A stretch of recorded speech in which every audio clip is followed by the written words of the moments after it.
Is birth a human rights issue?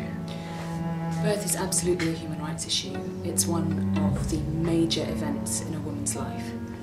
It's probably the most important event for a woman physically that may ever happen to her. And as a result, her autonomy and her dignity are very much part of the process and have to be respected within a legal framework. And the appropriate legal framework across Europe is the European Convention on Human Rights, and in particular Article 8, which guarantees the right to respect for private and family life. And within the notion of private life is control over one's own body. And of course birth is a moment when you would hope to have control over your own body.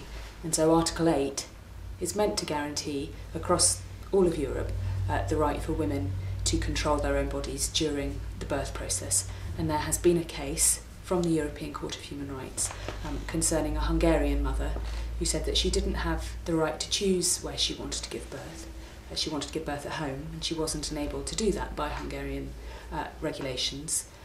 And the European Court of Human Rights said Article 8 does protect the right of a woman to choose where she wants to give birth, whether at home or in a hospital, and that Hungary had to change its law to make sure that women were able to give birth at home. The European Court of Human Rights ruling discussed the fact that there was an ongoing threat of prosecution against Hungarian midwives because they were acting outside Hungarian law when they helped women give birth at home. The European Court of Human Rights wasn't dealing with that particular issue because the case was brought by a mother, not by a midwife.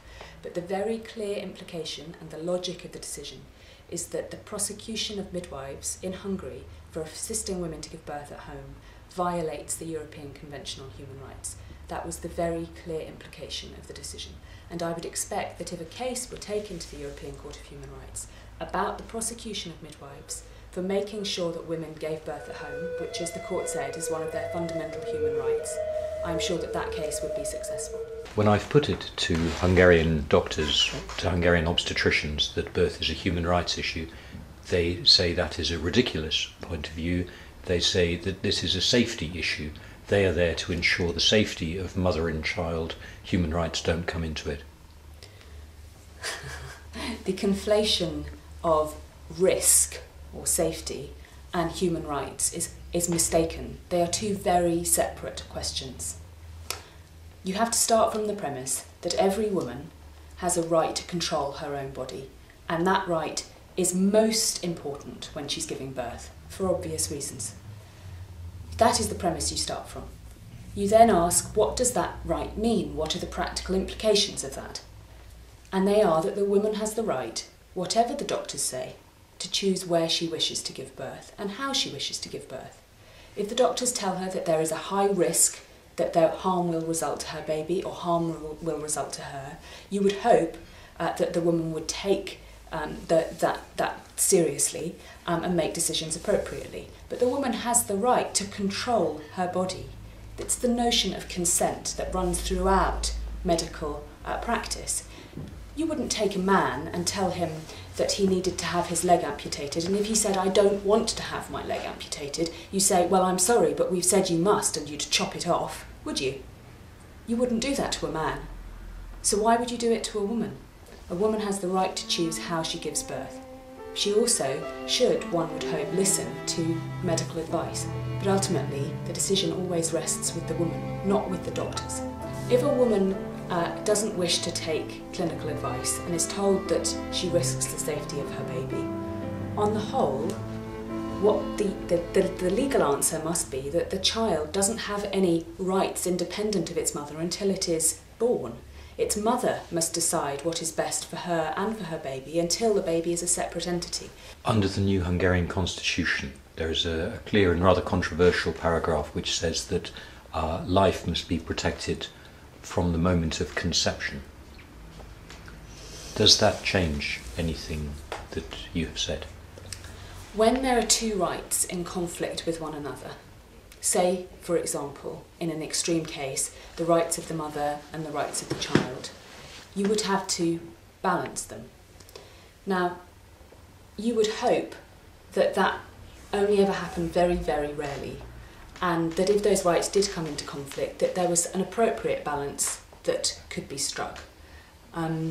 But the fact that the Hungarian constitution decrees that life must be protected doesn't mean that the mother's rights are therefore somehow inferior. It only means that the Hungarian politicians have decreed that fetuses must be guaranteed protection. And that might be in numerous sorts of ways. For example, if someone were to murder a woman, a pregnant woman, you would hope that they might be charged for murder of the child as well as murder of the mother. But it doesn't mean that the mother's rights must somehow come lower down the spectrum. Finally, a personal question. You chose to give birth at home. Why? I chose to have a home birth for numerous reasons.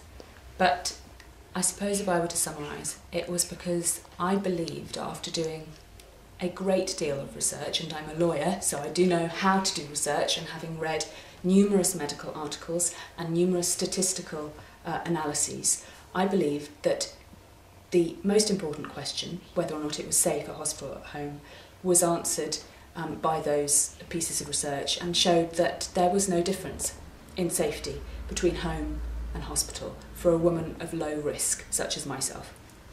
So I had that first question answered, and once I had the safety concerns out of the way, I then asked myself, where would I be most comfortable?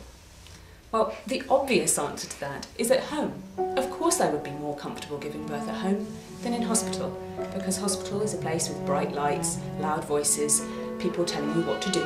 Home is somewhere where I can make my own decisions, where I can make myself a cup of tea, and where my husband and I can enjoy giving birth. And so, really, once I had addressed those safety issues, and they were conclusively addressed by the research, I felt able to choose the place where I was most comfortable. Elizabeth Prochaska, thank you very much. Thank you.